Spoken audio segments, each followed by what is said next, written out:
조합제 TV 시청자 여러분 안녕하십니까. 오늘 저희 사무실로 아주 반가운 분이 오셨습니다. 우리 김현희 선생을 소개하겠습니다. 네, 안녕하세요. 뭐 소개가 필요 없는데 오랜만에 몇 년 만에 뵀는지 모르겠는데 한 2, 3년 됐죠. 예, 오랜만에 뵀습니다. 그동안에 여러 가지 일들이 많으셨는데 저하고는 특별한 인연이 있습니다. 1989년에 우리 김 여사를 처음으로 인터뷰를 했죠. 예. 처음으로. 당시는 안기부입니다. 그죠? 예. 안기부 안가에서 나흘 동안 처음 인터뷰를 했는데 그때 저는 북한에 대해서 별 관심도 없고 잘 몰랐어요. 왜냐하면 북한에 관한 이야기는 국가에서 제공하는 정보만 그냥 옮겨 실으면 되니까. 그런데 우리 김현희 선생을 그때 인터뷰를 하면서 북한 실정을 알게 되고 내가 얼마나 북한에 대해서 잘 모르는지를 그때 실감을 했습니다. 그래서 독자적으로 북한에 대해서 좀 알아야 되겠다 하는 계기가 되었습니다. 작년은 그러니까 카을 폭파 사건 30주년인데 매우 바쁘셨겠습니다. 예, 해외 언론이 더 좀 관심을 가지고 일본이나 해외 언론에서 인터뷰가 좀 있었습니다. 예. 국내는 좀 조용한 편이었고요. 국내는 오히려 조용했구나. 작년 연말에 VOA하고 인터뷰한 그 기사를 읽어봤습니다. 예. 워낙 말씀을 잘 하시니까 거기서 내가 인용하고 싶은 말이 하나 있었는데 자꾸 대한항공 폭파 사건이 김정일의 지시가 아니고 안기부가 자작극이라고 하는 데 대해서 그런 사람들은 진실을 알아도 진실을 싫어하니까 절대 받아들이지 않는다. 그런 말씀 하셨죠. 예. 그게 무슨 뜻입니까? 그러니까 지금 벌써 30년이 됐습니다. 그리고 그동안에 그때 당시에는 국제적인 조사가 이루어졌습니다. 한국에서만 한 것이 아니고 그것도 미국이 직접 CIA가 와서 조사를 하고 결정적인 다 증거를 가지고 조사해서 북한이 했다고 그리고 태우지원국으로 지정을 했는데 글쎄 그러니까 반미 그러니까 친북 성향의 이런 단체들은 그러니까 북한이 88 서울 올림픽을 앞두고 그러니까 방해를 위해서 서울 올림픽 방해를 위해서 헬기를 폭파해서 민간인을 이렇게 많이 살해했다는 그러니까 진실을 받아들이지 못하는 모양입니다. 예, 그게 받아들이기가 싫은 겁니다. 그래가지고 좀 그들 입장에서는 아주 수치스럽고 그렇기 때문에 알면서도 받아들이지 않고 있는 것 같습니다. 그런데다가 또 2003년 좌파성향 노무현 정권이 들어서면서 그때는 또 정부 차원에서 국가기관 방송사 이런 천주교 신부들 시민단체까지 완전히 연대해서 조직적으로 체계적으로 또 정치적 목적을 가지고 이런 가짜 만들기 몰이를 했습니다. 그러니까 근데 그게 제대로 또 정리가 안 됐습니다. 그 이후에 이명박 정부에서는 조사를 했습니다. 또 정원에서 그리고 다 연대해서 했다고 그 당시 청와대 다 해서 했다고 인정하고도 경찰 넘겨서 처리하겠다 하고는 또 흐지부지 수사도 안 하고 흐지부지 버렸습니다. 그래서 다시 세월이 지나서 좌파 정권이 좌파 성향 정권이 들어서니까 또 그런 음모론 주장을 하는 것 같습니다. 또 설마 요새 하는 사람 없겠죠? 있습니까? 요새도 그런 주장을 하는 것 같습니다. 예, 그리고 또 지금 다시 북한이 테러 지원국이 됐다가 해제됐고 또 다시 재지정됐습니다. 그러니까 작년 연말에 그런 친북 성향 단체들이 여기에 대한 불만이 표출인가 반사적으로 또 이걸 지금 그러니까 북한이 하는 게 아니고 여기가 또 반사적으로 표출하는 것 같습니다. 또 가짜다 군사 정권이 했다 북한이 아니라는 식으로. 간단하게 제가 설명을 드려야 되겠는데 우리 정치자를 위해서 느닷없이 2003년에 대한항공에 대해서 의혹을 제기하는 일대 캠페인이 벌어졌습니다. KBS, MBC, SBS가 다 특집방송을 보내고 특히 MBC는 묵고 있는 집에까지 찾아와가지고 그걸 비춰주고 문을 똑똑 두드리는 그리고 안에서 목소리까지 나오는 걸 다 녹음해가지고 말하자면 북한 정권이 황장희 선생과 더불어 제일 죽이고 싶어하는 사람을 노출시키는 이런 이만한 행을 저질렀는데 그리고 이걸 또 국정원 과거사위원회에서 또 조사를 하고 그죠? 그 다음에 조사해서 뭐 조사하는데 아마 막 한 수십억 돈 썼을 겁니다. 그 보고서를 보면 이렇게 두툼한 보고서가 나왔는데 쓸데없는 한 200개 항목을 조사를 했어요. 내가 보니까. 그래도 결론은 뭐 김정일이가 한 것으로 나오니까 이걸 또 무슨 진실화해위원회가 글로 또 넘겼죠. 글로 넘기고. 그러니까 재판을 몇 번 받으셨냐면은 대한민국 법원에서 1, 2, 3, 국정원 과거사위원회에서 한 분, 진실화해위원회에서 5분을 또 받으셨는데 그래서 이명박 정부 때 이동보 선생한테 편지를 쓰셨지 않습니까? 그죠? 그게 이제 공개되면서 이런 상황이 이제 알려지고 이명박 정부 때 국정원에서 자체 조사도 하고 검찰에서도 약간 뭐 조사를 한 것 같은데 결국은 뭐 잘못한 게 없다 이렇게 결론을 내린 거죠. 예, 그냥 수사라고 내사로 뭐 좀 무혐의처럼 해버렸습니다. 만약 요새 이 이른바 적폐청산 기준으로 이걸 조사를 하면은 아마 여러 명이 구속됐을 겁니다. 여러 명이 구속됐을 거예요.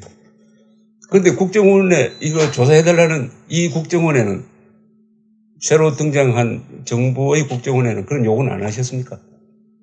아니, 월간 조선 인터뷰에서 제가 그걸 얘기를 했습니다. 근데 정말 저는 그때 검찰은 수사도 안 하고 내사로 하더니 요즘 검찰 보면 완전 180도 다릅니다. 지금은 무슨 정부 하수인처럼 저렇게 적극적으로 하는데 그리고 지금 뭐 적폐청산 한다고 지금 아주 대대적으로 하잖아요. 근데 이거는 뭐 적폐가 문제가 아니라 완전히 국가의 안보 문제고 이 역사를 막 바꾸는 이런 범죄 행위에 해당합니다. 근데 자기들이 저지른 이 적폐는 하지 않고 한다면 사실 뭐 적폐 청산한다 그래도 이게 진정성이 없는 것 아닙니까? 국정원은 원래는 자기 조직 보호하는데 아주 철저한 기관이니까 그렇다 치더라도 서울중앙지검에서 해야죠. 서울중앙지검에서 요새 편파적 수사를 한다, 정치보복 수사를 한다는 비난을 면하려면은 저는 이 부분은 철저하게 조사를 해야 된다고 생각합니다.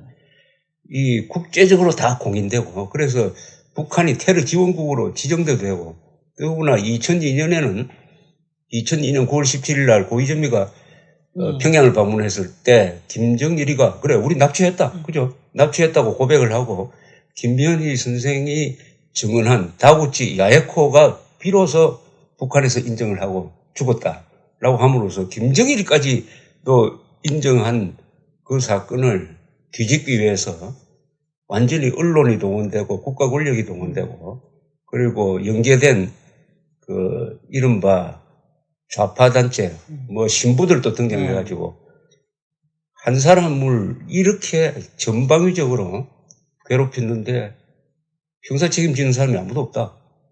이러면은 곤란하다는 생각이 듭니다. 그러니까 지금 지금도 그러니까 민간인들이 들어와서 지금 하고 있지 않습니까? 국정원 적폐 조사는. 그러면 당연히 이것도 적폐 아닙니까? 뭐 자기들이 저지른 건 적폐라고 생각 안 하나 모양입니다. 그거는. 그러니까 별개 문제로. 아니 국정원 직원들이 많이 구속됐잖아요, 지금. 그러면 이것도 어쨌든 그때 청와대 그러니까 진짜 문재인 지금 대통령이 그때 대통령 비서실장 하신 거로 알고 있습니다. 근데 그때 청와대의 지시에 의해서 국정원, 경찰도 동원됐고 또 그러니까 이 방송사의 모든 시민단체가 동원해서 연대해서 공격을 했다고 또 인정을 했습니다. 와서 인정하고 처리하겠다고 검찰 넘겨서 그리고는 시간만 지지다가 안 했거든요. 그리고 제가 가짜면 미국이 그 테러 지원국으로 지정을 지정을 했겠습니까? 안 하죠. 그리고 북한은 자기네가 하지도 않았는데 그 테러 지원국으로 20년 8개월 동안 그러면 가만히 있겠습니까? 하지도 않고 그러면 누명을 쓰고 있는 것 아닙니까? 그리고 북한은 그 이후에 미국에 제발 좀 우리가 칼기 폭파 이후에는 테러 한 적이 없으니까 맞습니다. 좀 제발 해제해달라고 이렇게 막 애원하기도 했거든요. 그리고 제가 또 2010년에 일본 방문했을 때 그때 또 싱가포르인가 거기 북한 간부가 세미나인가 회의에 참가했었습니다. 예. 근데 일본 기자들이 북한에서 온 간부에게 지금 김현희가 일본 방문했는데 어떻게 생각합니까? 그러니까 그 북한 간부가 우리는 조국과 뭐 가족을 이렇게 배신한 그런 여자는 그렇게 이야기했어요. 네, 조국과 가족을 배신한 그런 여자하고는 이게 상대를 안 한다고 그랬습니다. 그렇게 대답했습니다. 그러니까 일본 기자가 그러면 인정하시는 겁니까? 그러니까 당황해서. 그 사람 돌아가 숙청됐겠는데. 글쎄 도망갔습니다. 그래서 일본 기자분이 저한테도 그런 얘기를 해주더군요. 그러면서 다들 그분이 좀 가서 좀 곤란했을 거라고 그렇게 인정을 해서.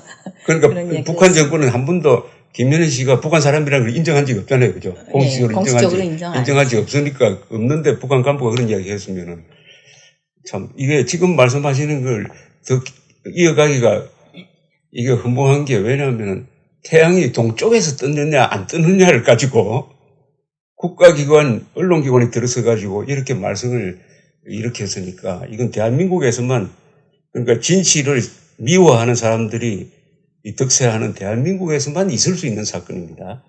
그런데 어쨌든 작년 연말에 트럼프 대통령이 재지정했단 말입니다. 그러니까 테러 지원국으로 지정된 게 1988년인데 그게 바로 이 대한항공 폭파 사건의 진상을 미국이 별도로 확인해 안 했습니까? 예, 그죠? 했습니다. 그 미국에서 CIA 요원이 와가지고 김현희 씨를 별도로 조사도 하고 해가지고 이게 안기부의 발표가 맞다는 것을 미국 정부가 독자적으로 확인하고 테러 지원 국가에 넣었다가 그 2008년에 부시 행정부가 마지막에 완전히 김계관이한테 놀아나가지고 그걸 해제해 줘버리고 했다가 다시 이제 트럼프 대통령이 재지정을 함으로써 그 부분은 상당히 작년에 기분 좋았겠습니다. 아니 그것보다도 저는 그때 그 해제시켜줄 때 참 그게 아쉬웠습니다. 근데 그렇게 애원해서 해제시켜주는데 왜 사과를 못 받아냅니까? 그러니까요. 예, 잘못했다고. 그건 미국 정부가 잘못한 거죠. 그러니까 미국 정부가 그때 실수했다고 생각합니다. 사과를 받아내야 되는데 인정을 받고 해야지. 인정을 받고 사과해줘야지 그 기회에 이렇게 지금 그것 때문에 테러 지원국이 됐는데 그 해줄 때는 그 사과를 받아야 되는데 그 사과를 공식적인 사과를 안 해주고 한 것이 참 좀 아쉽고. 그래서 아직도 물론 안에서는 다 인정을 하지만 겉으로는 아직도 그런 밖으로 선동을 하고 있습니다. 그런 선동을 아직까지도 하고 있고 또 아직도 그 버릇이 못 고쳐진 거지요. 테러가 아직도 자행되고 있고 핵무기 개발도 하고. 더구나 요새 요 며칠 사이에 뉴스가 어떻게 나오냐면은 지금 평창 동계올림픽에 참여하는 걸 가지고 이제 협상이 벌어지는데 북한에서 대표로 나올 사람이 한 사람은 그 추정되는 사람이 천안함 폭침과 관련된 두 사람. 천안함 폭침 사건 났을 때 그것을 지시한 정찰국 김명철이가 나올 것이다. 그 밑에 무슨 이모라는 자도 천안함 폭침을 부정한 자인데 또 김명철이는 이렇게 돼 있습니다. 지금 2016년이네. 2016년에 우리 정부가 제재 대상으로 올린 사람입니다. 2016년에. 미국은 2010년에 김영철이를 제재 대상으로 올렸어요. 근데 그 사람을 테러 지휘자를 협상 대표로 보낼지도 모르겠는데 어떻게 생각하십니까?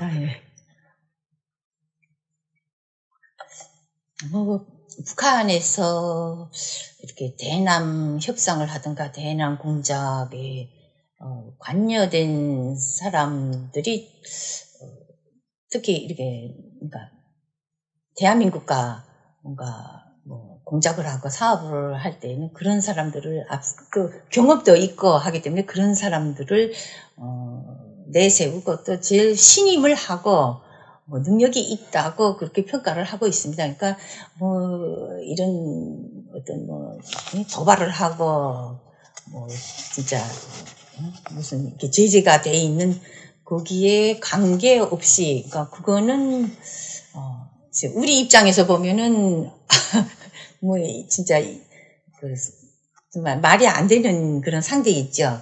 말이 안 되는 그런 도발에 참가한 진짜 제재해야 될 상대인데 북한에서는 뭐 그게 바로 뭐 북한의 전략이고 북한의 뭐 의지이기 때문에 거기에 도발과 관계없이 북한 뭐 정권이 전략이기 때문에 도발과 관계없이 내보내서 그런 사람들이 나올 수도 있다고 생각합니다. 그러니까 북한이 그 대남 전략이 변하지 않았다는 걸 보여주는 것이죠. 네. 보낼 수는 있는데 우리가 문제죠. 그 사람을 상대로 대화를 하느냐 안 하느냐. 네. 어떻게 생각해요? 그래도 대화를 해야 된다고 생각하십니까? 아니면 우리가 깨버려야 된다고 생각합니까? 그런 사람하고는 대화를 못 하겠다라고 해요. 근데 뭐 지금 정부에서 뭐 오랜만에 뭐 지금 이루어지는 그런 기회를 또 줘버리지는 않겠죠. 그러니까 좀 우리도 요구할 건 요구하고 불만을 표시를 해야지 되지 않나 생각합니다. 거기에 대한 사과를 받아낸다든가. 그렇죠. 뭐, 예. 그러니까 천안함 폭침에 대해서 사과하면 대화하겠다고 하든지, 뭔가 그러고 교체를 해달라고 하든지.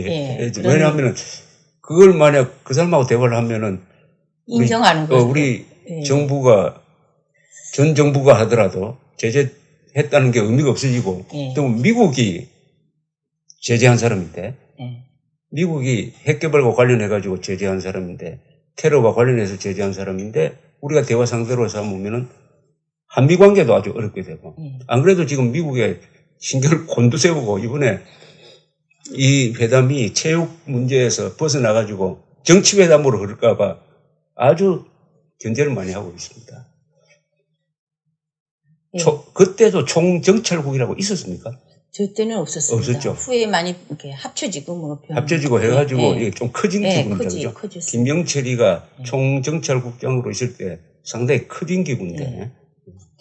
그러니까 당연히 한국 입장에서는 당당하게 사과도 요구하고 교체도 요구하고 그런 요구를 해야지 그게 주권 국가로서 그렇습니다. 우리가 진짜 해야 될 그게 명분이 서지 않나 생각합니다. 아니면 북한이 끌려다니게 되고 천안함 폭침을 안 했다고 주장하는 그들을 인정해 주는 꼴이 되는 거죠. 아주 좋은 말씀하셨죠. 만약 그자하고 대화를 하면은 천안함 폭침이 북한 소행이 아니라는 그자 주장을 우리가 간접적으로 수긍하는 꼴이 되니까. 인정해주고 뭐 흐지부지 해주는 거로 아주 뭐 진짜 주권 국가로서는 있을 수 없는 그런 형태가 벌어지기 때문에 그러니까 이 남북 관계에서 제일 중요한 것은 원칙을 견지하는 건데 그래도 박근혜 정부 때 원칙을 견지하기 위해서 근데 격이 안 맞으면 저쪽에서 과장급이 나왔는데 우리는 차관이 나가는 이런 이상한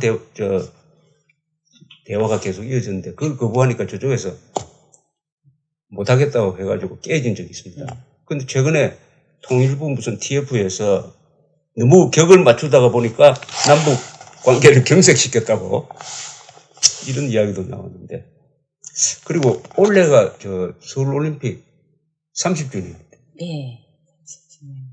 작년은 대한항공 폭파 30주년이었고 올해가 서울올림픽 30주년인데 서울올림픽은 가만히 있자. 그때 서울에서 보셨습니까? 저는 텔레비 통해서 봤습니다. 그때는 아직 조사받는 기간이어서 앉아서 텔레비를 봤습니다. 그러니까 그 사건 난 게 1987년 11월 29일이고 한국으로 송환된 게 1987년 12월 15일이죠. 12월 15일이고 수사 발표가 88년 1월이었고 서울올림픽이 9월 17일이었습니다. 그때 서울올림픽 개막식 보셨습니까? 뭐 어린 나이가 이렇게 뭐 굴렁쇠. 굴렁쇠 굴러가고 그런 게 참 인상이 깊고, 올림픽 노래도 너무. 해내네. 예, 너무 좋고, 막 감격스러웠습니다. 그러면서, 저렇게 훌륭한 대회를, 진짜 축제를 왜 북한이 이렇게 막으려고, 방해하려고 이런 테러를 했는가. 정말, 이제 저도 더불어서 이용됐지만 참 좀 후회스럽고, 그러니까 김연희 씨하고 서울올림픽은 아주 숙명적인 관계가 있습니다.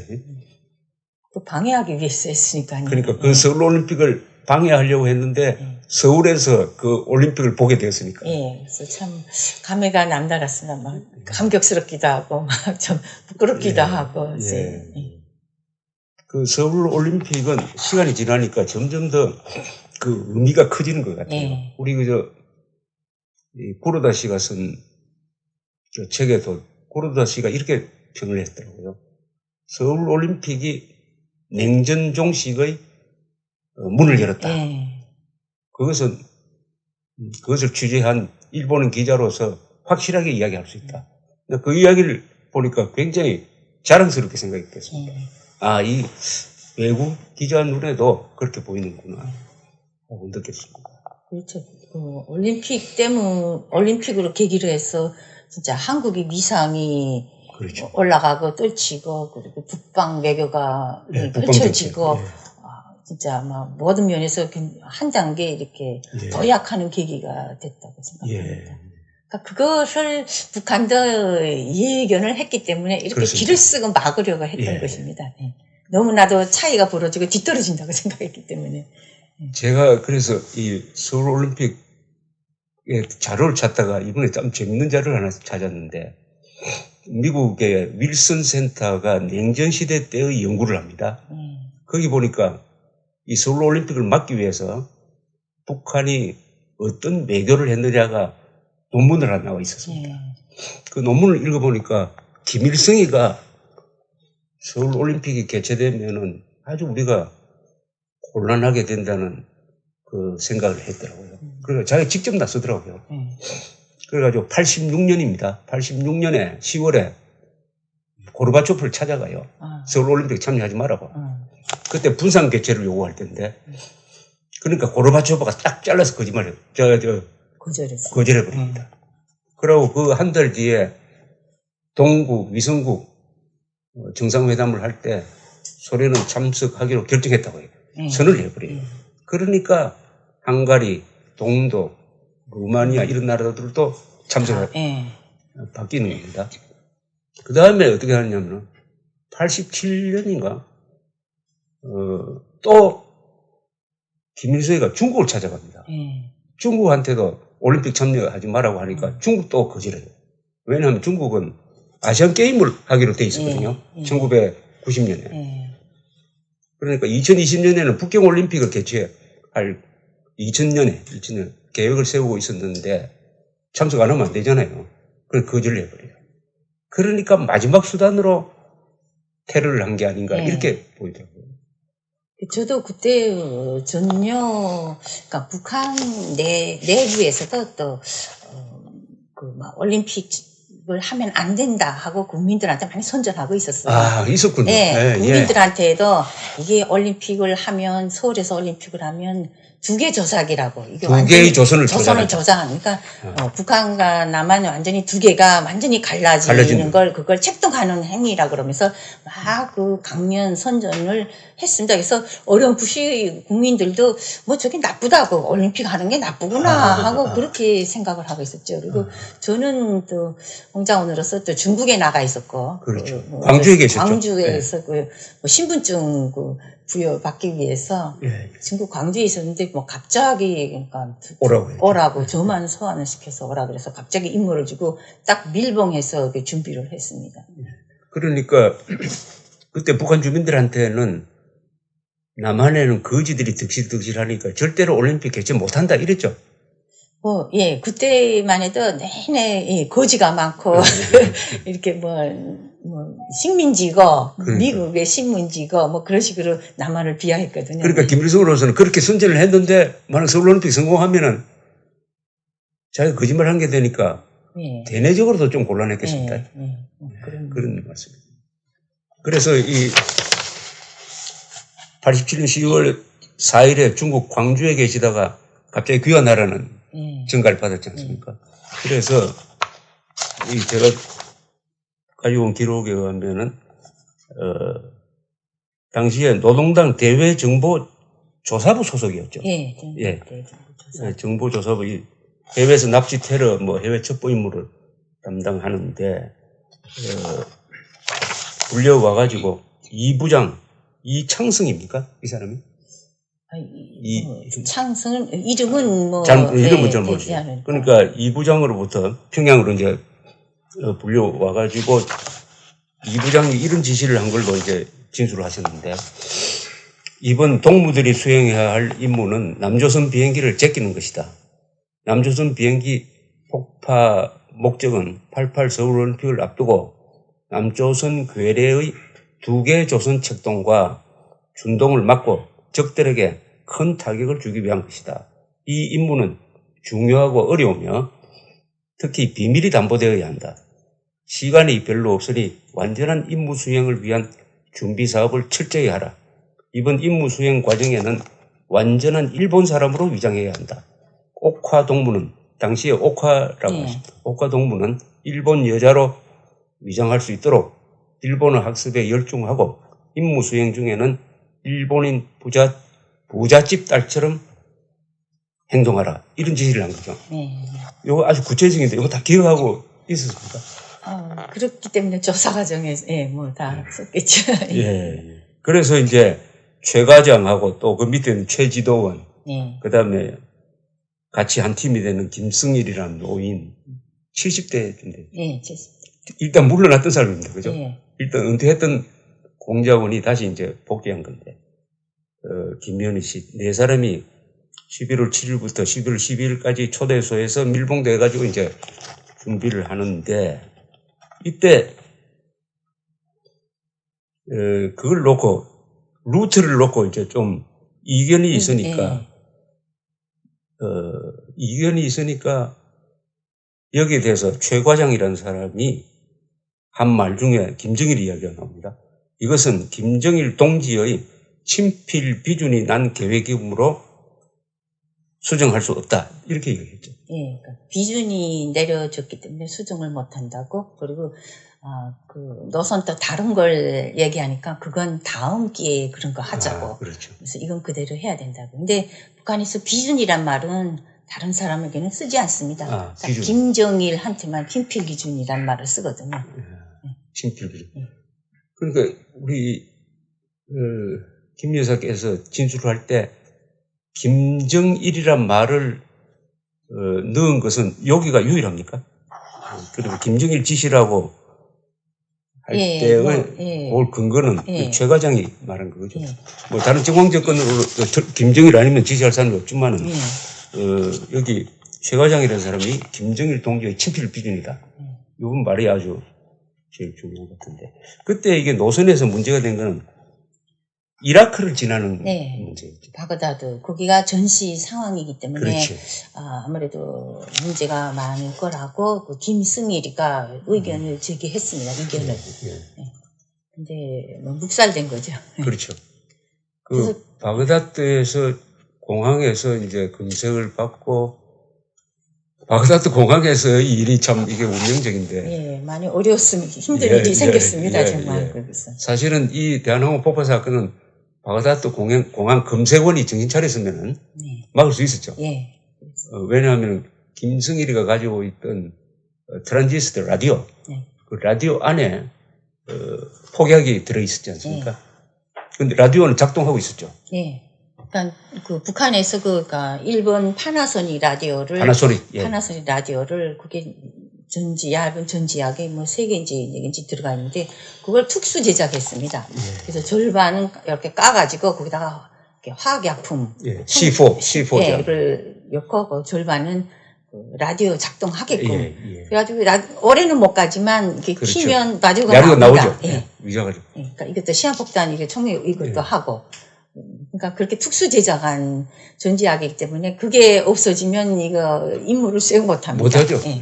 그러다 검색대에서 통과할 때 라디오가 압수됐잖아요. 예, 그죠? 그 전지, 바그다드, 거기는 진짜 전시 상황이 돼서, 이 전지약을, 배터리, 그러니까 배터리를 들고 탑승하지 못하게 하다가, 또 이렇게 아주, 처음에 탔을 때는 그 배터리를 분리시켜서 또, 탄 적도 있고, 또 이렇게 공항 검색대에는 그걸 아예 소지하지 못한다고 버려버렸습니다. 실행정이 버렸죠. 예.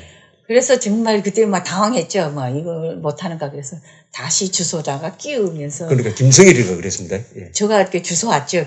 주소 오기는 제가 주소 오고. 예, 그리고 또 김성일이가 다시 끼우면서 항의를 했습니다. 틀어주면서. 네, 이 뭐라고 라디오 나오니까 이게 일반 라디오인데 이렇게 너무 외국인 관광객한테 너무 심하지 않냐고 항의를 하니까 공항 직원도 좀 자기네가 너무 심했다 하고 생각했는지 그럼 됐다고 그냥 통과. 그 공항 여직원이었죠. 남자 직원이었습니다. 남자 직원이었습니까? 근데 이게 참 운명을 가는 건데 그때 남자 직원이 규정대로 했었어야 됩니다. 규정대로 해서 가지고 배터리를 다 버려버리고 그 껍데기만 주었으면은 그냥 돌아갔습니다. 저희는 할 수 없이. 그 배터리가 없으면은 할 수가 없습니다. 그게 격발이 안 되네. 격발이 이게 그러니까 이게 불꽃을 튕기는 격발 역할을 하고 옆에 이렇게 액체 폭약이 따로 크게 있으니까. 그러니까 이게 참 이 안전에 관해서 근무하시는 공무원들한테 열어주는 교훈이 있습니다. 절대로 이 원칙을 지켜야지. 그 개인적인 무슨 호감이나 이런 거 가지고 적당히 하다가 결국 이 사건이 그냥 감성적으로 하다 115명이 이렇게 돼버렸습니다. 그 다음에 자꾸 이거 옛날 이야기를 하게 되는데 이게 옛날 이야기가 아닌 게 사실 이게 옛날 이야기가 돼야 되는데 옛날 이야기로 묻어두려고 하면은 또 이상한 사람들이 나타나가지고 또 가짜다 하고 하니까 그게 또 대응을 하게 되고 하니까 시간 낭비가 죠 이런 게. 좀 비효율적입니다. 내내 에너지, 시간 이런 데다가 소비해야 되는지. 그런데 우리 김현희 선생하고도 참 깊은 관계를 가진 분이 한 분 계십니다. 일본 분인데 하기와라 료라는 분이 있습니다. 이분은 일본 공산당의 아카하다 평양 특파원으로 1972년에 평양에서 취재 활동을 하다가 하도 북한 공산당이 자기를 감시하고 괴롭히니까 그때부터 김일성에 대한 반감을 갖게 되었습니다. 그런 시절에 우리 남북 조절위 회담을 위해서 한국에서 대표단이 북한에 도착을 했습니다. 그때가 가을이었죠. 가을에 도착을 해가지고 수란비행장입니까? 아닙니다. 무슨 육포 헬기장이었어요. 헬기장. 헬기장에 우리 대표단이 도착을 했는데 그때 김현희 씨는 그러니까 그때 무슨 학교죠? 초급 학교죠. 그때만 중학교 1학년쯤 중학교 1학년쯤 돼가지고 꽃을 들고 남한 대표단한테 꽃을 전달하기 위해서 기다리고 있었습니다. 그 기다리고 있는 장면을 하기와라 료 아카하다 기자가 사진을 여러 컷을 찍었습니다. 거기에 김현희 씨의 얼굴이 나왔습니다. 그죠? 나왔는데 이 칼 폭파 사건이 나고 나서 이 하기와라 료 씨가 사진을 공개를 했는데 한 장을 공개를 했는데 거기에 우리 김현희 씨 얼굴이 약간 가려진 채 나타났고 그런데 사진 설명에 다른 사람을 이 아이가 김현희다라고 설명을 썼는데 그건 잘못됐습니다. 그죠? 그걸 잘못됐는데 나중에 이 문제가 되니까 진위 문제가 생기니까 하기와라 료 씨가 자기가 가지고 있던 다른 사진까지 공개했는데 거기에 김현희 씨의 얼굴이 들어있었던 거죠.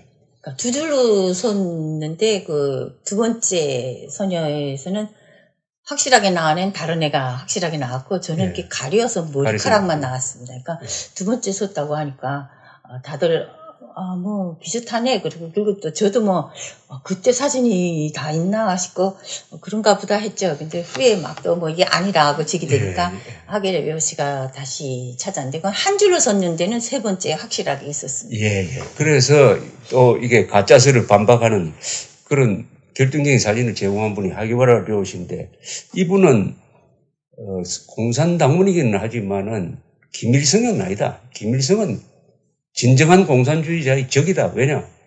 세상에 세습하는 사람이 어디 있느냐? 그리고 저렇게 부패한 사람이 어떻게 공산주의자라고 할 수 있느냐? 이렇게 해서 평생을 북한 정권과 싸우는 역할을 하면서, 워싱턴의 내셔널 아카이브에 가가지고, 6.25 때 북한에서 노획된 문서를 읽고 쓴 책이 조선전쟁이라는 책입니다. 혹시 받으셨는지 모르겠는데. 뭐, 글쎄, 읽어본 것 같기도 하고. 그게 바로 북한 자료를 가지고 6.25가 어떻게 시작되었느냐를 쓴 거예요. 그러니까 이건 빼도 박도 못하게 북한이 남침했다는 것을 북한 자료로서 한 거니까 이 접근법이 아주 좋았습니다. 그래서 조선전쟁 하면은 아주 유명한 책이 되고 그 뒤에도 계속 책을 쓰시고 했는데 최근에 이분이 마지막에 한 게 북한에서 반디란 필명을 가진 작가가 외국을 통해서 보내준 원고를 우리가 받아가지고 낸 책이 고발이란 소설이었는데 이 고발을 일본어로 이렇게 번역을 했습니다. 이게 이분이 마지막인데 왜냐하면 작년 연말에 이분이 돌아가셨다는 소식을 열흘 뒤에 그 동료 기자가 저한테 전화를 해 주었습니다. 처음 들으셨죠? 네. 그리고 같이 진짜 그때 조선일보 사업에서 이쪽에서 코리아나 호텔에서 만나서 그때 이 사진도 같이 펴놓고 그때 만나 뵈었는데 진짜 참 고마운 분이죠. 그 후에 자파성령에서 또 막 가짜 머리 할 때도 다시 그 영유리 기자하고 더 선명한 제 사진을 다시 칼라로 된 선명한 사진을 또 다시 찾아서 이렇게 증명해 주시고 정말 저는 저로서는 진짜 제가 어려울 때 많이 이렇게 저를 증명해 주시는 그런 고마운 분이신데 작년에 11월 달만 해도 그때 TV조선에서 가서 취재하신 것 같은데 그 장면을 보셨군요. 하기와라 료시하고 인터뷰하는 거 봐서 아직 건재해 계시다고 생각했는데 너무 가슴이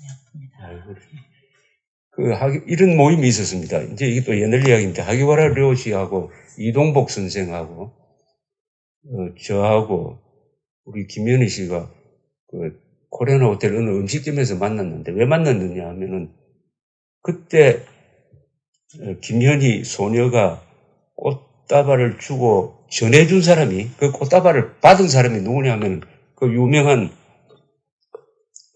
대북 전문가인 이동복 선생이었습니다. 그죠? 이동복 선생인데 처음에 안기부에서 발표할 때는 그게 이동복 선생이 아니고 장기영 씨한테 전해준 걸로 이렇게 순번을 잘못해가지고 잘못 발표를 했는데 나중에 이동복 씨가 기억을 되살려가지고 대화한 기억까지 딱 살려가지고 그것은 내가 받았다 해가지고 다시 이제 화제가 돼서 그 사진과 관련된 사람 3분이 만났습니다. 김현희 씨, 그 다음에 하기와라 료, 이동복 선생. 그게 이제 조선일보에 보도된 적도 있었습니다.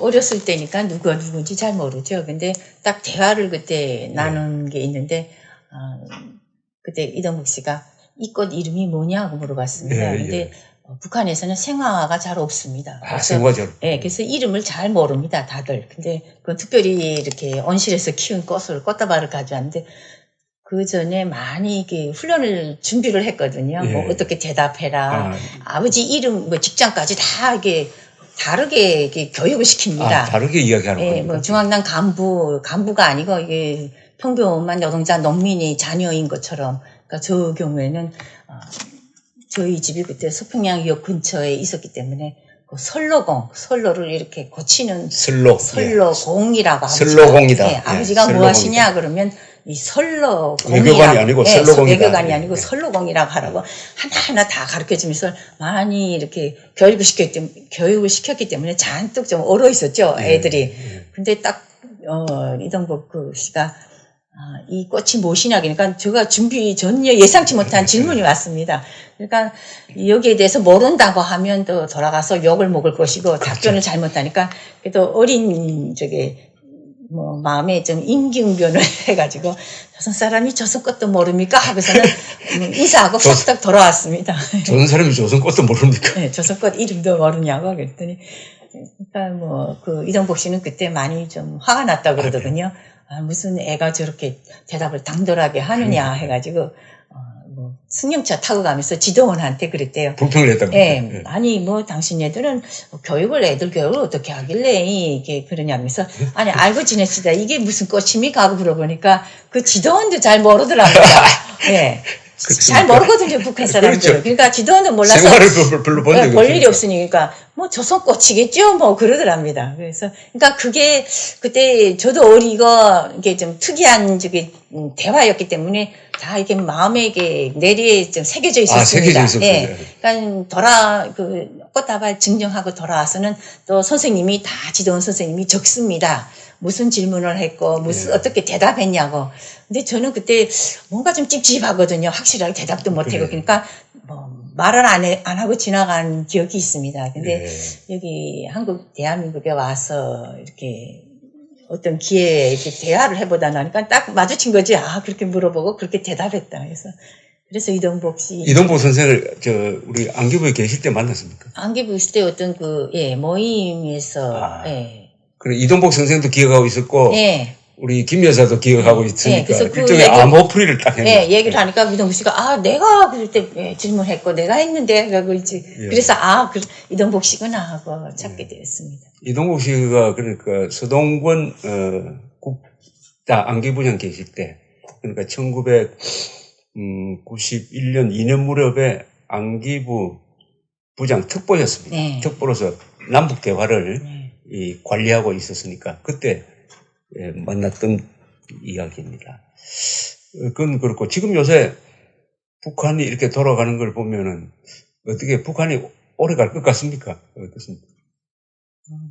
지금 하는 북한이 제수쳐 보니까 많이 어렵긴 어려운 모양입니다. 북한이 대북 제재 때문에 어려우니까 돌파구 찾으려고 여태까지 무시하던 대한민국에 좀씩 손을 내밀고 좀 자기네 나름대로 이렇게 방향을 조금 바꿔보면서 좀 미국을 자극하는 것 같습니다.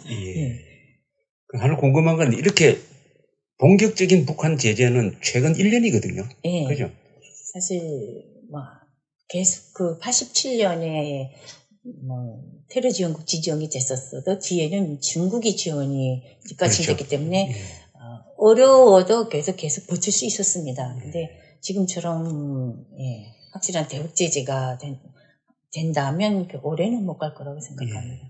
근데 이런 기회를 진짜 계속 밀고 나가야지 진짜 비핵화가 실현될 수 있지 않나. 북한의 핵무장을 꼭 실현시킬 수 있는 기회가 오지 않나 생각합니다. 또 이렇게 중간에 또 그런 김 빼는 일을 하면 모든 것이 또 수포로 돌아가지 않나 좀 많이 유의해야 한다고 생각합니다. 지금 이 회담이 이제 정치회담으로 확대되면은 이것은 한미 관계가 어렵게 되겠죠? 당연히 그럴 거라고 생각합니다. 철저하게 이 최후회담으로 제안해가지고 거기서 끝내야지. 끝내고 해도 이렇게 원칙을 가지고 술수에 말리지 않도록 조심하면서 해야 된다고 생각합니다. 여기서 이제 전두환 대통령 이야기가 나와야 되는데 서울올림픽의 제1등 공신은 전두환 대통령입니다. 그분이 유치를 지시를 하고 또 준비 과정을 관리를 하고 88년에 서울올림픽이 있으니까 87년에 대규모 시위가 있었지만은 군대를 동원할 수가 없었습니다. 만약 계엄령을 피면은 서울올림픽 못하게 되니까. 그래서 참는 과정에서 민주화 세력이 요구하는 것을 받아들여가지고 6.29 선언을 내놓았거든요. 그러나 이제 이분이 퇴임한 이후에는 하도 정치적 여론들 비판이 많아가지고 서울올림픽 개회식에는 참석을 못했습니다. 그거 아십니까? 몰랐었습니다. 개회식. 북한에 계실 때는 전두환에 대해서 어떤 이미지를 갖고 계셨습니까? 아주 나쁜 그 선전이 대단했습니다. 북한에서.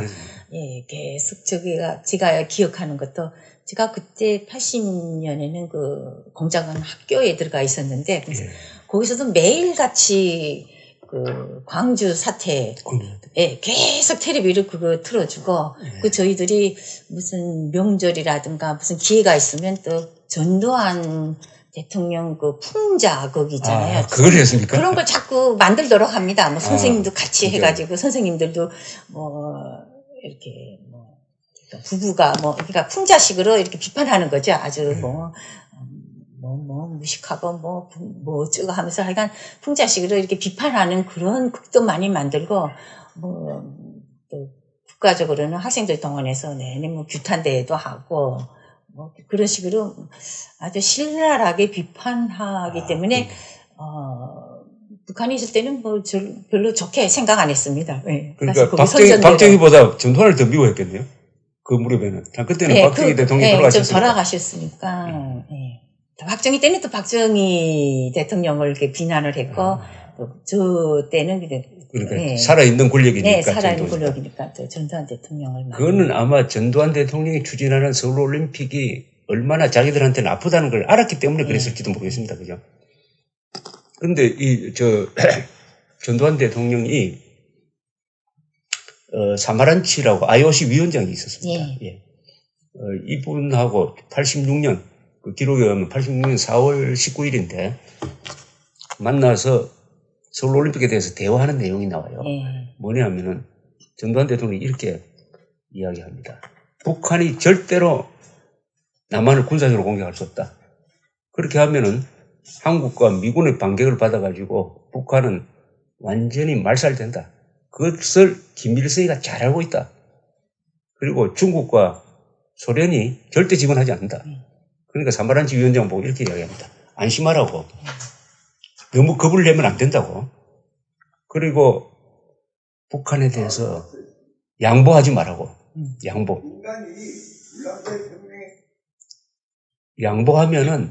양보하면은 오히려 우리가 불리해지니까, 또 미국이 레이건 대통령을 통해서 친서를 보냈는데 거기서도 안전을 미국이 절대 보장하겠다고 하니까 사마란치 위원장은 강하게 나가세요. 이렇게 이야기를 합니다. 그러면서 중요한 지침을 하나 줘요. 북한에 대해서 확인을 하나 해야 된다. 북한에 이렇게 물어보라. 북한이 올림픽 헌장을 준수하느냐 안 하느냐.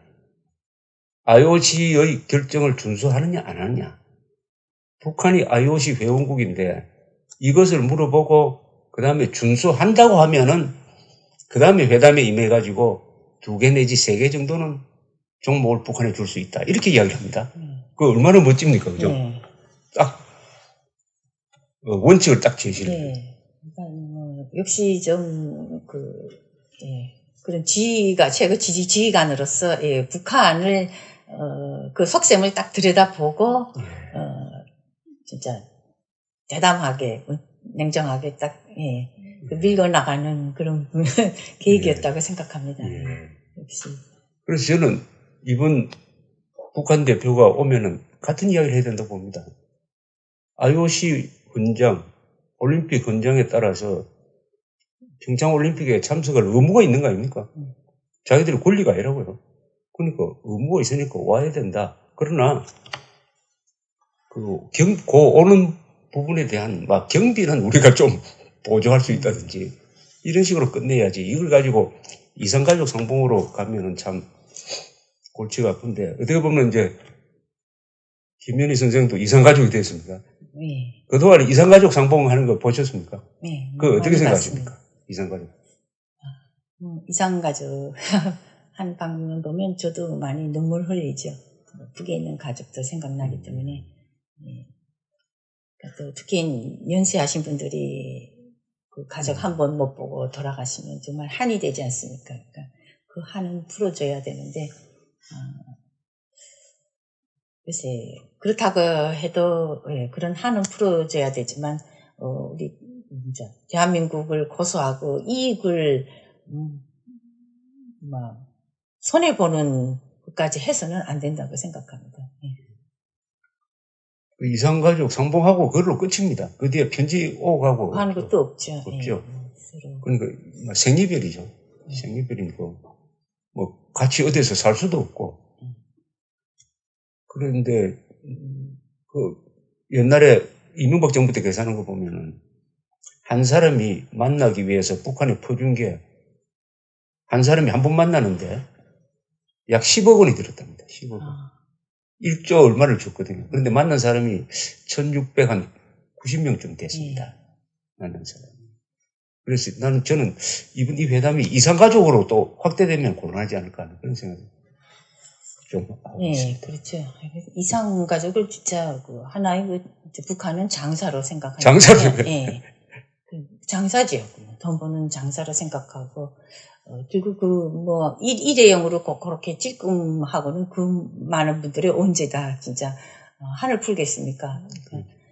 그러니까, 그러니까 획기적인 전환이 없는 한은, 역시 북한에 계속 끌려다닐 수밖에 없다고 생각합니다.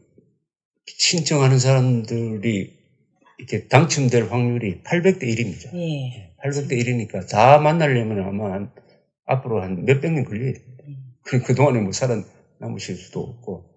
이번에 일본에 가보니까 일본에서도 북한에 납치된 그 가족들이 서서히 한 사람씩 돌아가시고 있더라고요. 그렇죠. 연세가 많기 때문에. 돌아가시고 있어요. 돌아가시고 있으니까 일본의 납치자 문제도 그렇고 한국의 이산가족 문제도 그렇고 또 돌아오지 못한 국군 포로 문제도 그렇고 이게 다 시간이 없어요. 예. 시간이 없는데 저는 국군 포로 같은 경우에는 우리가 한 사람씩 돌려주면 돈을 뭐 100만 달러씩 주겠다고 해도 그것만큼은 북한에 돈하고 바꿔도 된다고 생각합니다. 예. 생명과 돈이니까. 예. 또 북한이 그러니까 지금 한마디로 장사한다고 그러지 않습니까? 그냥 이렇게 만나게 하고 그냥 돌려보내지는 않죠. 북한으로서는. 그러니까 항상 그 기회에 자기네 지금 어려움을 탈출하기 위한 그런 기회로 삼을 것입니다. 어쨌든 그래도 탈북 진짜 납치자 문제라든가 그거를 해결하기 위해서는 항상 여기 대한민국에서도 원칙을 가지고 회담 때마다 좀 제시하고 노력을 해야 한다고 생각합니다. 우리 김 여사님하고 대화하면은 2개의 조선 책동이란 말을 많이 하시죠, 그죠? 북한이 그런 말을 많이 쓰죠. 북한이 그런 말을 씁니다. 근데 2개의 조선 책동이 한국 사람 들었을 때는 그게 무슨 말인지 잘 모르는데 이게 무슨 뜻입니까? 북한이 항상 신문에 선전을 합니다. 2개 조선이라는 건 그러니까 남한하고 북한을 완전히 분단시켜 놓는다 이겁니다. 완전히 별개로 분단시켜. 통일을 원하지 않는다 이런 것처럼 그러니까 하나의 조국으로 통일을 원하지 않고 분단 국가로 완전히 남한과 북한 이렇게 분단 국가로 별개의 국가로 가는 것을 안 된다 이거죠. 네, 그걸 고착시키는 아주 그걸 우리한테다가 그러니까 이쪽 대한민국에 뒤집어 씌우는 거죠. 대한민국이 그걸 그렇게 하고 있다고 책동을 2개의 조선 책동으로 가고 하기 있다. 때문에 통일이 안 된다고 하나 책동. 그러니까 모든 건 북한은 테러를 하든 뭘 하든 자기 때문에 자신들이 그렇게 해서 잘못하는 게 아니라 모든 잘못은 다 상대 한국에 있다고 뒤집어 씌우는 겁니다. 이 말이 그것도 선전이죠. 그것도 하나의 선전인데 이게 굉장히 중요한 게 여기 이제 대외 정보조사부장 이모란 사람이 한 이야기도 보면은 남조선 비행기 폭파 목적은 서울 올림픽을 앞두고 남조선 괴뢰의 2개의 조선 책동과 준동을 막고 적들에게 큰 타격을 주기 위한 것이다. 여기서도 2개의 조선 책동이 나왔습니다. 그러니까 올림픽 서울에서 하는 거 방해하기 못하도록 저지하기 위해서 했고 또 뭐 공동 개최하자고 예, 또 예. 많이 애쓰지 않았습니까? 예. 그러다 그게 무산되니까 결국 너희가 이렇게 분단 국가로 우리 북한과 남한 분단 국가로 고착시키고 하는 책동이다. 그게 올림픽을 개최하는 자체가 그러니까 너희들 그 올림픽을 서울에서만 개최하니까 개최하니까 그거는 분단을 고착시키는 행동이다. 그러면서 뭐 비난을 하는 그런 말이라고 생각합니다. 이 두 개의 조선 책동이라는 말을 이해를 해야 북한의 대남 전략을 이해할 수 있는데 그때 북한이 공동 개최를 우리한테 제의했습니다. 했죠. 그러니까 23개 항목 중에 반은 평양에서 하자. 네. 이렇게 했는데 그 명분이 바로 조선이라는 나라는 하나다. 그죠? 하나인데 왜 두 군데서 하느냐. 그러니까 이거 같이 해야 된다. 서울만 하면 안 된다. 이런 뜻인데 이 두 개의 조선 책동에 깔려 있는 것은 한반도에서는 통일국가가 하나여야 한다. 그거 아니겠습니까? 하나여야 하는데 남조선에 저 괴뢰 정부가 있다. 저게 계속 하나의 국가 행세를 하려고 한다. 그러니까 이걸 막아야 한다. 그래서 남한이나 북한이나 지금 민족사적 정통성을 놓고 한반도에서는 정통국가는 하나밖에 없다 하는 투쟁을 하고 있습니다. 우리 헌법도 북한 영토 대한민국 헌법 제3조에서 대한민국 영토는 한반도와 그 부속 도서로 한다고 함으로써 북한 지역까지 우리 국토로 선을 해버렸거든요. 그래서 우리도 북한을 국가로 인정하지 않고 북한도 우리를 국가로 인정하지 않으니까 그냥 괴뢰라고 생각하고 그렇죠. 서로 괴뢰라고 생각하니까 이 민족사적 정통성 싸움이 통일 때까지 계속 갈 수밖에 없어요.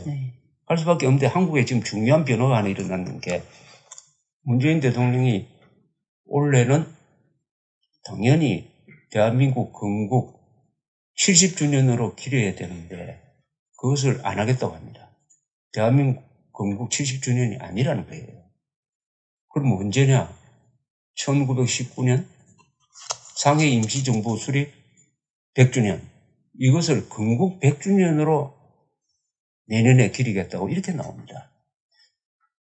그런데 이번에 김정은의 신년사에 보면은 원래는 뭐 민족사적 기념적 해입니다 해놓고 북한에서는 공화국 창건 70주년, 남한에서는 평창올림픽 이렇게 이야기를 했는데 이 잘못하면은 원래 한반도에서 건국 70주년을 기리는 쪽은 북한밖에 없어요.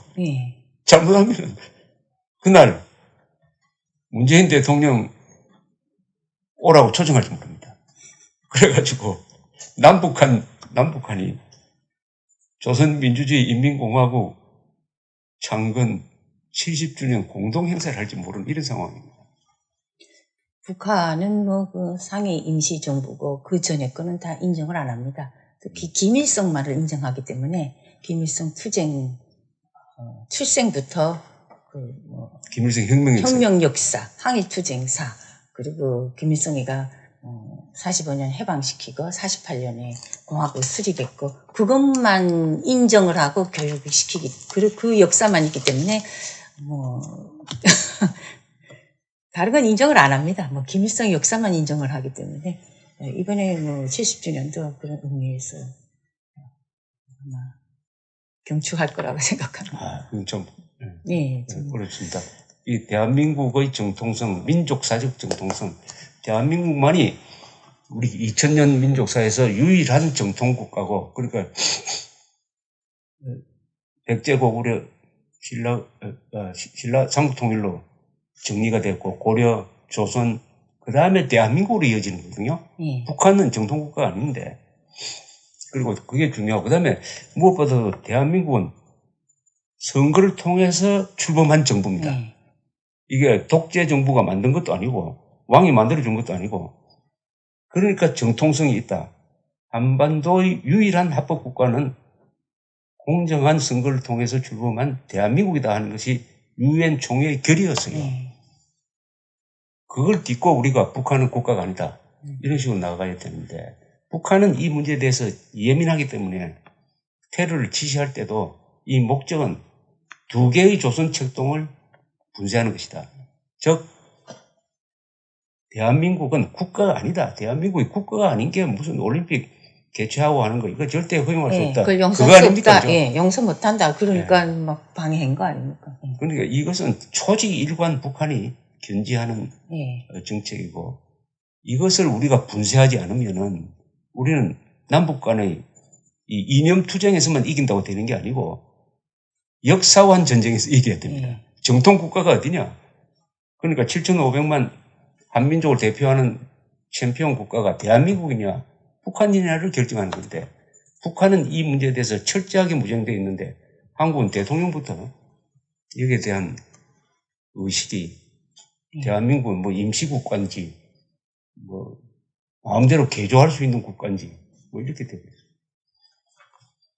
혹시 북한에 있을 때 자유라는 말을 많이 썼습니까? 자유라는 말 별로 안 씁니다. 북한은. 자유, 뭐, 그러니까, 국가, 무슨 헌법이라든가, 무슨 이런 일원의 자유라는 말은 안 쓰고, 그냥 일반 시민들 속에서 자유하면 아주 나쁜 거로, 그, 랄랄이 뭐, 이렇게 행동하고, 이렇게 자유주의 행동하는 방종한 거를 자유라고 하기 때문에 자유주의 하지 말라 그러고 이렇게 자유주의 하지 말라 그러는 거죠. 뭐 그렇게 훈계하고 그러니까 일반 생활에서는 아주 방랑한 걸 나쁘게 할 때 자유를 쓰지 뭐 이런 뭐 이론이라든가 무슨 혁명사관 무슨 이렇게 공식적인 저런 데서 자유를 들어본 적이 없습니다. 그래서 그러니까 북한이나 남한의 이 친북 세력이 좋은 말은 다 가져갔는데 자유라는 말은 안 가져가더라고요. 그러니까 자유를 가지고 무슨 말이에요? 북한이 바로 자유가 없지 않습니까? 그렇죠. 그 완전히 독재, 뭐 노예지요. 완전히 감옥 같은 진짜 사회에서 온 국민이 그냥 말할 자유, 생각할 자유, 뭐 행동 자유 모든 게 없고 그냥 딱 진짜 감옥처럼 그냥 조금 넓은 감옥이죠. 넓은 감옥에서, 감옥에서 그냥 노예처럼 하라는 것만 하고 이렇게 하는. 그러니까 자유를 주면 안 되기 때문에 자유라는 말을 안 쓰는 거고. 아니 생각할 자유도 없습니까? 생각할 자유 없습니다. 그럼 자유 마음대로 아닙니까? 생각하면 말이 나오지 않습니까? 그렇기 때문에 그 말에 따라서 한마디만 잘못하면 바로 밀고가 돼서 온 가족이 수용소 가기 때문에 저희 예를 들면 이렇게 자본주의 이런 동구권이랑 이렇게 실습 나오면 조금 느낍니다. 사람이기 때문에 그렇죠. 북한하고 이렇게 비교가 되고 잘 살고 근데 그걸 그대로 가서 말 못합니다. 그래서 청화할 때는 다 이렇게 비판하는 자본주의 사회는 이렇게 뭐 거지도 있고 뭐 데모도 하고 뭐 이렇게 나쁜 것만 일부러 찝어가지고 비판하는 글을 쓰지 좋은 거를 못 씁니다. 그러니까 알면서 느끼면서도 그걸 말을 못합니다. 그리고 또 제가 6.25 전쟁에 대해서도 북한에서는 그 6.25 전쟁이 아주 김일성 역사를 가리키는데 그 아주 중요한 그 부분을 차지합니다. 어려서부터 교과서에서도 나오고 계속 가리키는 그 교육관이거든요. 근데 계속 이렇게 그러니까 북한에서 아니 여기 여기 남쪽에서 올라갔다고 합니다. 근데 어떤 때마다 이렇게 조금씩 그 이상한 부분이 있습니다. 영화에도 나오고 보면 일요일 날에 파티를 하다가 전쟁이 일어났다든가 그리고 3일 만에 어떻게 서울 걱정했다든가 좀 그런 장면이 조금 나오는데 조금 그때는 좀 이상했습니다. 아니고 이쪽에 왔는데 그렇게 될 수 있는가. 근데 그 자체가 생각하는 자체가 거기서는 용납이 안 됩니다. 북한에서는. 생각도 용납이 안 됩니다. 그래서 의심하려면은 깜짝 놀라겠네요. 의심하면 그게 바로 이렇게 이게 사상이 변질됐다고 벌써 변질된 겁니다. 그러니까 그래서 그 당시에 그런 생각이 들어도 아예 지워버렸습니다. 이거 내가 큰일 날 얘기를 하네, 큰일 날 생각을 하네 하고. 그러니까 스스로 지워버린 거예요? 네, 스스로 비운. 거기서 존재하려면 생각의 자유가 당연히 없습니다. 그냥. 근데 한국에 와서 자유란 그 단어를 새롭게 느꼈죠? 한국에 생활하시면서. 마음대로 이렇게 말하고 생각하고 얘기하는 그 자유, 어디 마음대로 여행하고 행동하고 그런 자유가 참 너무 진짜 부럽고 얼마나 소중한지 알았습니다. 한국에서 느끼신 자유 중에 뭐가 제일 기분이 좋았습니까? 여기 사시면서. 아니, 마음대로 어쨌든 이렇게 자기가 가고 싶은데 갈 수가 있고, 이동의 예, 자유. 말을 할 수가 있습니다. 언론의 자유입니다. 예, 언론의 자유. 말을 할 수가 있으니까요. 그 북한에서는 한마디도 자기 마음대로 말을 못 합니다. 이게 TV 갖다가 마이크 대면 딱 그 고정된 말이 있습니다. 그렇죠. 딱 수령님 품속에서 행복하게 자라고, 막 또 미제에 대해서는 규탄하고, 딱 고정된 말만 해야지, 거기서 삐끗 어긋나는 말만 하면 큰일 나거든요. 그러니까 그 말의 자유, 이동의 자유, 자유가 다 말할 수 없죠. 제일 큰 자유는 권력을 비판할 수 있는 자유 아닙니까? 예, 그러니까 그 대통령도 막 대통령도 비판하고. 예, 그게 제가 참 놀랐습니다. 저렇게 해도 되는가 싶고. 전에 처음 만났을 때 우리 김연희 여사가 저한테 한 이야기가 이런 이야기였습니다. 북한에서는 남한에 오니까 히스토리를 가르치더라. 그런데 북한에서는 히즈 스토리를 가르친다. 즉 김일성 이야기만 가르친다. 이런 말씀하셨는데 그 말을 어디서 책을 읽고 들으신 겁니까? 아니면 문득 나온 겁니까? 여기 와서 돌아보고 느낀 그 소감이라고 할 수 있습니다. 예, 북한에서는 다른 역사를 잘 모릅니다. 가르쳐도 그냥 대충 넘기고 오로지 어려서부터 김일성 역사만을 해서 역사는 다 김일성 역사밖에 없는 줄 알았습니다. 근데 여기 와서 보고 진짜 경복궁, 창덕궁 다 돌아보면서 이렇게 이런 한국의 역사도 있고 이렇게 잘 보관되어 있는가, 거기에 조금 감동을 받았습니다. 제가. 그때 한글을 세종대왕이 만들었다는 걸 잘 몰랐습니다. 몰랐습니까? 네. 안 가르치네요. 안 가르칩니다. 물론 이순신은 가르치죠. 이순신 장군 이름은 들었습니다. 예, 이름은 들었는데 그게 그러니까 전투 상황까지는 잘 모르고. 김유신 가르칩니까? 모릅니다. 김유신은 나쁘게 가르칠 것 같은데 그 아래 가르치지 못 들어봤습니다. 가르치지 않구만요. 그런데 우리나라 지금 국회 무슨 개헌특위 자문위원회에서 만든 개헌안을 보면은 우리 헌법에 자유민주적 기본질서라는 게 있는데 이게 우리 헌법 정신의 뿌리입니다. 그 말을 없애버리려고 해요. 자유민주적 기본질서란 말을 없애고 자유를 빼고 그냥 민주적 기본질서 자유민주주의를 민주란 말로 대체하려고 하는데 북한에서 민주란 말 쓰죠. 많이는 안 씁니다, 북한은. 근데 그 공식 명칭이 조선민주주의 인민공화국입니다. 그렇죠. 그러니까 거기에 민주주의는 붙여놨는데, 그러니까 조선민주주의 인민공화국이라고 이름은 붙여놨는데 일반 사람들 생활에서는 민주라는 말을 안 씁니다. 전혀 안 씁니다. 정치적 용어로. 네, 그냥 간판으로만 민주주의. 예, 간판으로. 그러면은 북한이 자기 체제를 규정할 때 공산주의라고 합니까? 사회주의라고 그럽니다. 사회주의. 사회주의라고 그러죠. 공산주의란 말도 가능하면 안 쓰려고 그러죠. 공산주의 말도 잘 안 씁니다. 사회주의. 왜 공산주의란 말을 북한 사람들이 안 쓰려고 할까요? 그리고 아주 70년대에는 막스 레닌이 초상화가 그 김일성 광장에 붙어 있었습니다. 양쪽에. 근데 그것도 언젠가 슬그머니 없어지고, 그 태용호 공사가 이야기했습니다. 그게 몇 년 전에 없앴다고 합니다. 좀 한참 됐습니다. 마르크스 레닌 초상을 왜 떼야 하느냐고 하니까 그때 무슨 외교관들이 와가지고 문제를 제기했다고 그러더라고요. 왜 역시 마르크스 레닌 초상화가 없느냐. 그래서 설왕설래했죠. 그리고 그 옛날에는 막스 레닌을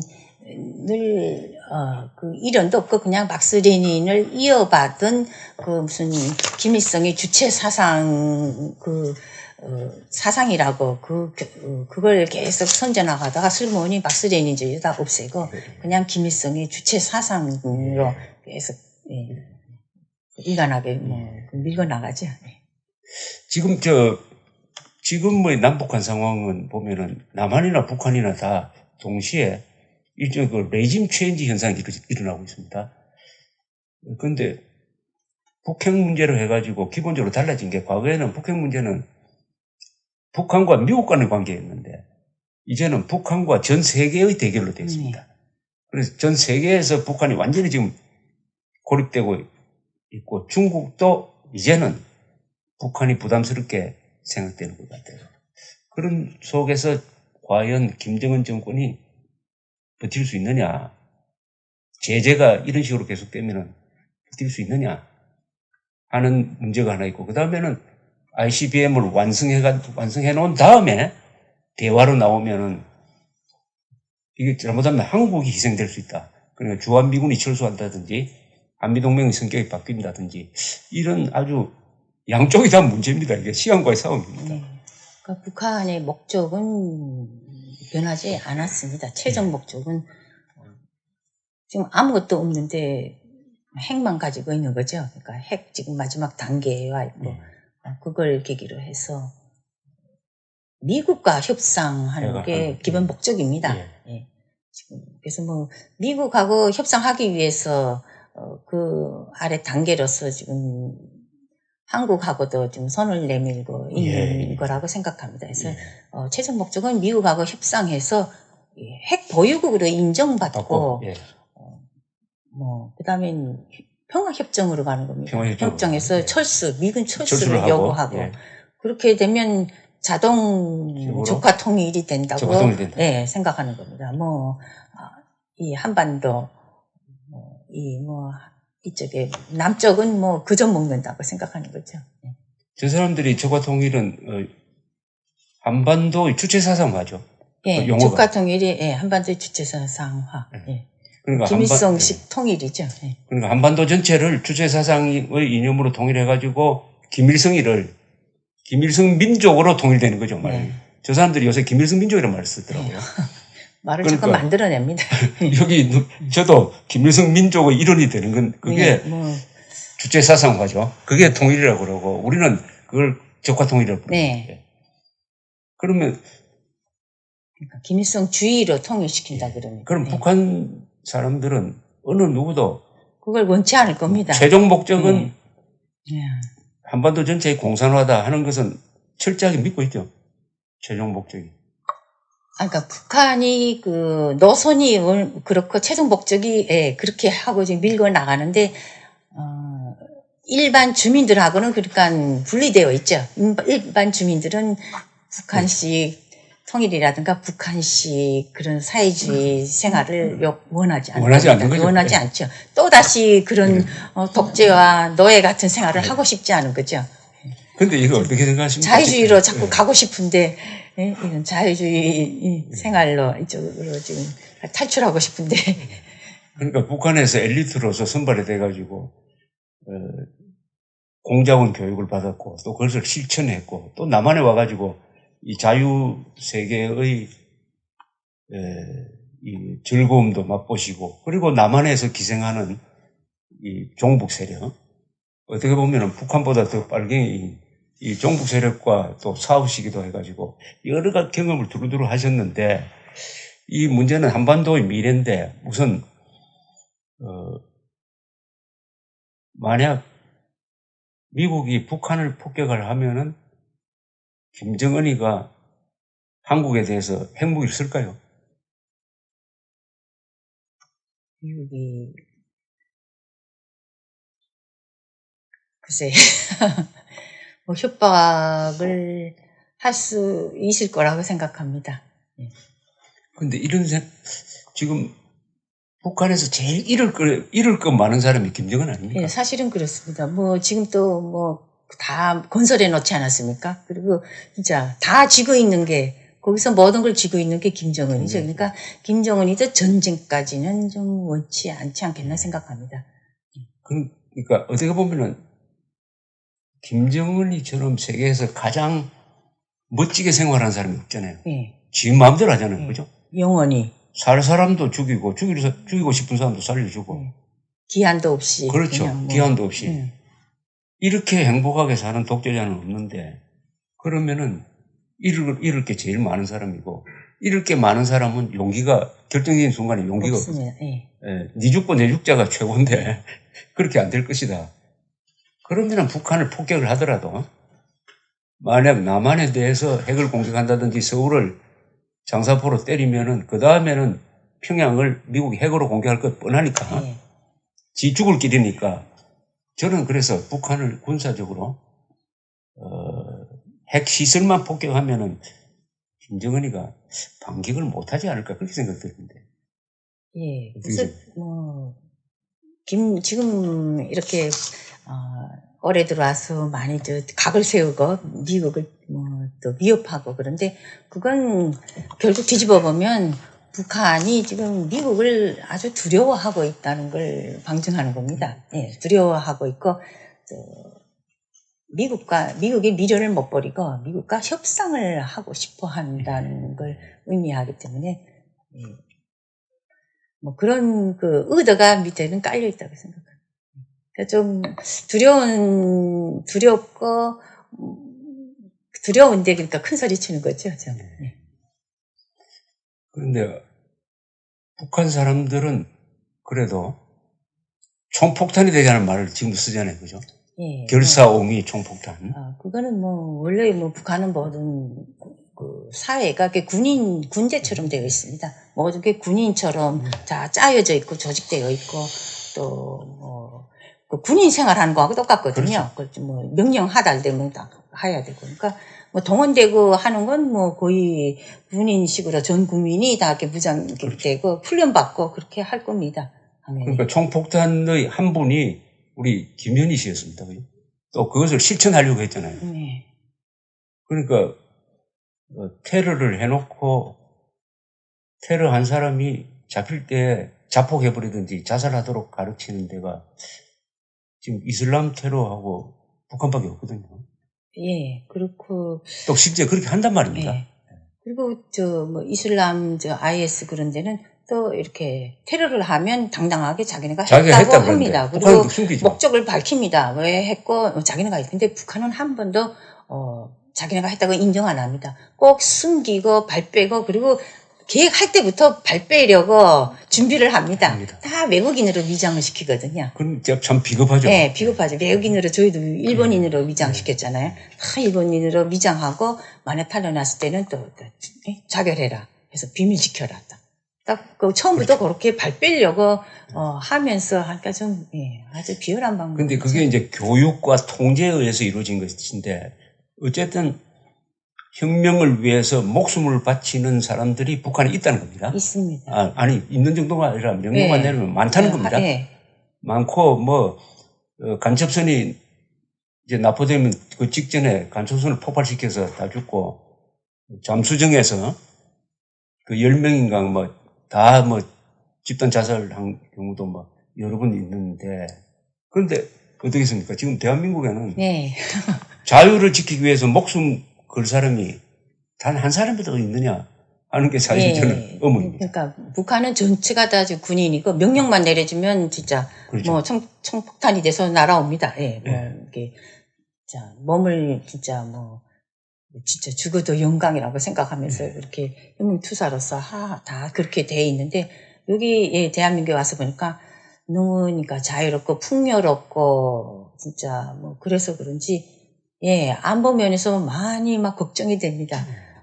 당장 진짜 북핵 위기가 있는데도 불구하고 오히려 외국에서 다른 나라에서 지금 북핵 그 대비 훈련을 하지 않습니까? 이게 그 대피 훈련도 하고 근데 여기는 너무 무사태평하고 우리는 국민들을 불안하게 만든다고 안 한답니다. 그러니까 정부로부터 시작해서 일반 국민까지 그러니까 전혀 그 대책도 안 세우고 대피 훈련도 안 하고 아니 지진은 예고하고 옵니까? 이건 진짜 무슨 테러가 핵이 무슨 예고하고 오는 거 아니지 않습니까? 그러니까 거기에 대한 대피 훈련도 하고 이렇게 매뉴얼이 있어야 되는데요, 진짜 어떤 일이 벌어졌으면 그렇죠. 어떻게 해야 된다는. 지진도 그렇잖아요. 이게 자꾸 연습해놔야지 어떻게 하면 당장 왔을 때 어디 가서 피하기도 하고 하는데 매뉴얼이 전혀 없습니다. 어떻게 해야 될지 그 상황에서. 그러니까 전혀 진짜 무방비 상태로 그냥 감성적으로만 생각하고 진짜 올림픽 축제 한다 그러니 그냥 다 들떠서 감성적으로만 무슨 모든 게 다 해결되는 것처럼 생각합니다. 좀 북한은 다 하나도 변하지 않았고 진짜 하나의 그 전술로 지금 이렇게 대한민국을 지금 이용하고 지금 떠보고 있는데 좀 북한에 대해서는 항상 경계를 가지고 좀 냉정하게 대처해야 된다고 생각합니다. 이 자유라는, 이게 동전이 자유라는 말이 앞에 있다면 그 뒤에는 투쟁이거든요. 자유라는 것은 투쟁을 통해서 지켜내는 것이지 누가 공짜로 주는 게 아니거든요. 그래서 토마스 제퍼슨이라는 사람이 말하기를 자유라는 나무는 독재자와 애국자의 피를 마시면서 자라는 나무다, 이런 이야기까지 했습니다. 근데 한국에서 잘 살다 보니까 하루하루 삶이 즐거우니까 오래 살기 위해서 웰빙에 전념하다 보니까 자유투사가 없어져 버렸습니다. 자유투사, 혁명투사는 많은데 남북한에 지금 혁명투사는 많지 않습니까? 예. 그죠? 뭐 촛불도 들고 뭐 하는 총도 들고 폭탄도 들고 하는 사람 많은데 대한민국에는 지금 자유투사가 없어졌어요. 그래서 이 자유가 도둑맞고 있는데도 지금 그냥 뻔히 나는 뭐 맨 마지막에 당하겠지 해가지고 앞에 99명이 다 감옥에 갈 때도 나는 안전하겠지 하고 기다리다가 죽는 이런 꼴을 지금 아주 위기입니다, 한국이. 그렇게 느끼지 않습니까? 예, 저도 위기라고 생각합니다. 또 젊은이들 속에서 이렇게 교육이 또 그게 잘 뭐 제대로 안 되고 있어서 그런지, 그리고 진짜 대한민국이 어떻게 진짜 이루어져 왔는지, 여태까지 이런 대한민국 진짜 지키기 위해서 또 이렇게 건설하기 위해서 얼마나 피땀 흘린 그런 노력이 있었는지 뭐 이런 것을 제대로 가르치지, 또 북한에 대해서도 제대로 가르치지 않는 것 같습니다. 그래서 젊은이들이 그냥 뭐 현재 안주해서, 그러니까 이 대한민국이 이 자유의 소중함을 잘 모르는 것 같습니다. 예. 이게 자유를 공짜라고 예. 프리덤 이즈 나풀이란 말은 하면서도 그렇게 생각했습니다. 이제 또 북한의 환상을 좀 가지고 있고 뭐 그런 걸. 그래서 이 자유와 이 관계돼서 자유를 지키기 위해서는 생명을 걸어야 된다. 왜냐하면 자유라는 것은 가장 소중한 것이기 때문에 사람이라는 것은 사소한 데 목숨 걸면 안 되거든요. 소중한 걸 위해서 목숨을 걸어야 되고, 자유가 없는 생명은 그게 생명이 아니지 않습니까? 그죠? 그건 돌하고 똑같은 거지. 죽은 생명이죠. 그렇죠. 그런데 우리 김현희 씨는 1987년 12월 아마 1일이죠. 바레인 공항에 나가신 게 12월 1일입니다. 12월 1일 딱 출국이 정지되고 바레인 경찰이 딱 에워쌌을 때 말하면 혁명을 위해서 죽음을 선택한 거 아닙니까? 네, 뭐 교육받은 대로. 교육받은 대로죠. 예. 예. 또 뭐 남조선 혁명 투사로서 뭐 당연히 해야 된다고 생각했기 때문에. 그러니까 그런 의무감, 그동안 교육이 얼마나 무서운 거냐. 그러니까 혁명을 위해서 목숨을 던지면은 그 생명은 영원하다. 정치적으로 영원하다. 그걸 정치적 생명이라고 그러죠. 네, 정치적 생명. 그거 늘 교육받았어요. 그러니까 늘 그게 학교에서. 그러니까 정치 생명은 종교로 말하면은 내세입니다, 그죠? 내세의 그 영혼이 영원하다. 육체적 생명은 잠깐이지만 예, 정치적 생명은 영원하다. 그래도 실감이 안 가는 게 설마 그렇더라도 그거 가지고 그 아까운 목숨을 끊을 결심을 할 수 있을까 하는 생각이 들어요. 근데 그 당시에는 이 비밀을 지켜서 수령님의 권위를 보장해야 되는 게 최종 목표였기 때문에 딱 실패했을 때는 탈로가 났으니까 그거 실패 이렇게 깨물지 않으면, 자결 안 하면 후에 더 어렵다는 거, 비밀도 지키기 어렵고 더 곤란하다는 걸 알기 때문에, 더 힘들다는 걸 알기 때문에 그 방법밖에 선택의 여지가 없었습니다. 네. 아니 그 순간에도 이거 탈로가 나면은 수령님의 권위가 훼손된다는 생각이 듭니까? 그거는 쭉 오래된 세뇌 교육으로 인해서 자동적으로 그랬지만 잠깐 어머니 생각이 나더군요. 네. 어머니 슬퍼하실 모습이 떠오르고. 그 두 개가 아주 복잡했겠습니다. 네. 그 순간에 아주 뭐 간단한. 해야 되지만 어머니 모습도 떠오르면서 내 인생이 이렇게 끝나는구나. 뭐 그런 생각이 잠깐 했죠. 그렇지만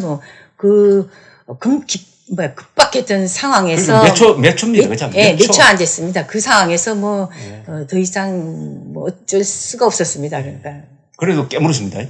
깨물었는데 바로 깨물 때 옆에 있던 경찰관이 뺨을 때렸습니다.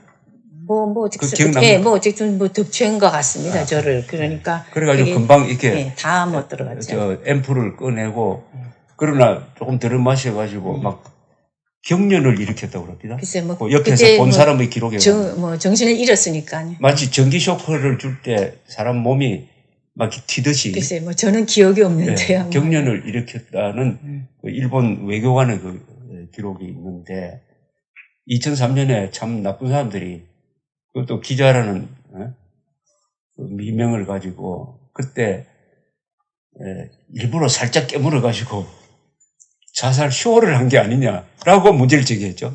그거 보셨어요? 예, 봤습니다. 참. 아니 사람이 의혹을 제기해도 어떻게 이런 식의 그러니까 왜 그때 죽지 않고 살았느냐 그래가지고 김정일을 곤란하게 만들고 하느냐 하는 걸 깔고 그것도 언론이 제가 이렇게 이야기를 하면 어떻게 됩니까? 예, 산 증인이 이렇게 왜 살았느냐 예, 칼기 그 북한이 한 칼기 진상을 밝히는 게 뭐 싫은 사람들이죠. 예, 그 죽었어야지 조용히 묻히는데 그렇죠. 그 남한이 여기 북한이 한 게 아니라 여기 대한민국 군사정권이 했다고 안기부에 뒤집어 씌우고 일본에 뒤집어 씌우게 돼 뒤집어 씌워야 되는데 그게 할 수 없으니까. 그렇게 원통 당사자를 자꾸 공경하는 거지. 원통해가지고 끈질기게 몇십 년 동안 지금 30년이 지났는데도 지금까지도 끈질기게 나는 그래도 가짜로 본다라고 하는 사람이 이 변호사를 하고 있고 이게 대한민국입니다. 그러니까 이게 뭐 어떻게 보면 정신병동인데 그러나 뭐 자유가 좋다고 하니까 그런데 여기에 또 하나 더 후일담은 저는 그리고 뭐 그런 사람들은 그러니까 이 자유민주주의 국가에서 진짜 온갖 자유와 진짜 풍요 다 누리면서 북한을 옹호하는 북한이 그 면죄부 주려는 그런 행위를 하고 있잖아요. 그리고 이게 대한민국에 오히려 해를 끼치고 그러니까 한마디로 민족 반역자들이라고 민족 반역자죠. 네, 민족 반역자들이라고 생각합니다. 민족 반역자고 어떻게 보면은 그게 바로 반인류 범죄자입니다. 그게 반인류 범죄자인데 여기에 그거를 의혹을 제기하는 사람보다도 더 황당한 사람이 바로 노무현 정부 때의 국정원이었죠. 그래서 이것까지 조사를 했습니다. 과연 정말로 앰플을 깨물었느냐 아니냐라고 국정원이 조사한 보고서를 제가 읽어봤는데 한 100개 이상의 항목 중에서 한 항목이 그런 몸에서 청산가리가 검출이 되었느냐 아니냐 그것까지 조사를 했습니다. 그래서 바레인 무슨 거기 가보니까 검출이 되었다. 검출이 되었는데 무슨 내장 뭐 어디에서는 검출이 안 되었다. 그거 좀 이상하다 해가지고 또 우리 수사연구소가 거기 또 의뢰를 해가지고 이럴 수도 있느냐. 어디에는 검출되고 어디에는 검출 안 되는 게 있을 수가 있느냐. 이것까지 조사를 했습니다. 그래가지고 토끼한테 아마 그 동물 실험도 한 것처럼 이렇게 돼 있어요. 이거는 완전히 1984년이라는 조지 오웰의 소설에서나 나올 수 있는 건데. 하여튼 그러나 우리 김면희 여사께서 대한민국에서 이렇게 살고 계시니까 김정은의 말로도 저는 멀지 않았다고 생각합니다.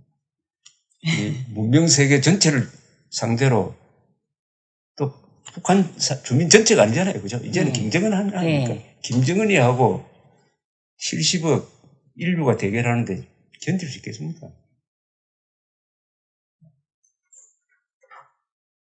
이제 시간이 너무 많이 흘렀고 또 다소 과거에 별로 기억하시고 싶지 않는 질문까지 해서 그래서 미안합니다. 네, 아닙니다. 혹시 무슨 우리 조갑제 TV 시청자들한테 뭐 하실 말씀 있으세요?